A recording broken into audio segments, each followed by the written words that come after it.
یہ میرے ہاتھ میں کیا ہے؟ دس از اے پین. بیٹری سے نہیں چلتا, نو سیل, چارجر بھی نہیں لگتا. There is no motherboard and this pen is not connected with any satellite. یہ اگر اوپر سے گر بھی جائے تو ٹوٹتا نہیں. جس طرح موبائل کی اسکرین پہ اسکریچ آ جاتے ہیں یا اسکرین ٹوٹ جاتی ہے.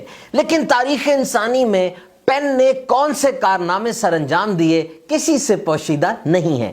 سب سے پہلے پین نے قرآن مجید سے برکتیں حاصل کی, اور جب تک پرنٹنگ پریس ایجاد نہیں ہوئی تھی یہ ساری کتب, یہ تحریریں یہ پین سے ہی لکھی جاتی تھیں. اور اگر ہم دنیاوی معاملات کی بات کریں تو بہت بڑی بڑی ایجادات, ان کے فارمولاز وہ اسی پین سے پین ڈاؤن کیے گئے.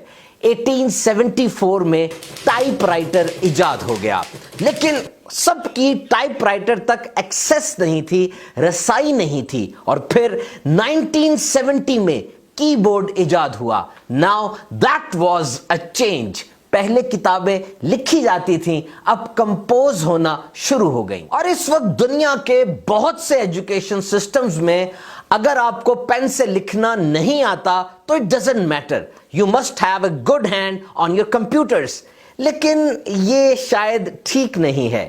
پین سے دوستی بہت ضروری ہے, کیونکہ جب بچہ پین سے لکھتا ہے تو پہلے سوچتا ہے, پین کو پکڑتا ہے, پھر اس کو گھماتا ہے, ایک خاص مائنڈ سیٹ کے ساتھ اس کا ہاتھ, اس کے دماغ ان ون لائن آ جاتے ہیں, and it's a very good exercise. لیکن جب آپ کمپیوٹر پر کی بورڈ کے اوپر ایک بٹن دباتے ہیں, صرف ایک بٹن ہی دبانا ہوتا ہے اور کوئی محنت تو ہوتی نہیں. ہارورڈ یونیورسٹی کی ایک ریسرچ کے مطابق اگر آپ کسی چیز کو اچھی طرح یاد رکھنا چاہتے ہیں تو آپ اس کو بار بار لکھیں, اور اس طرح یہ چیز دماغ میں سرائیت سی کر جاتی ہے. اور آئیے اب میں آپ کو ایک بہت دلچسپ بات بتاؤں.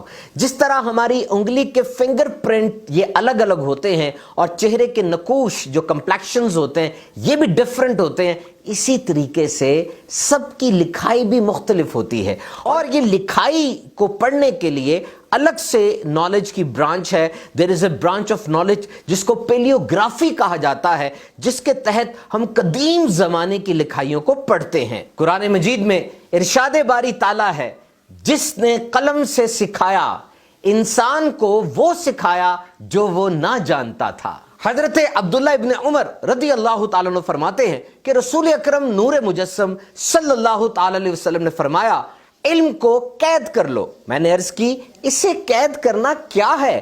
رسول اکرم صلی اللہ تعالیٰ علیہ وسلم نے فرمایا, علم کو لکھ لینا اسے قید کر لینا ہے. خود بھی اور اپنے بچوں کو ہاتھ سے لکھنے کی عادت ڈالیے.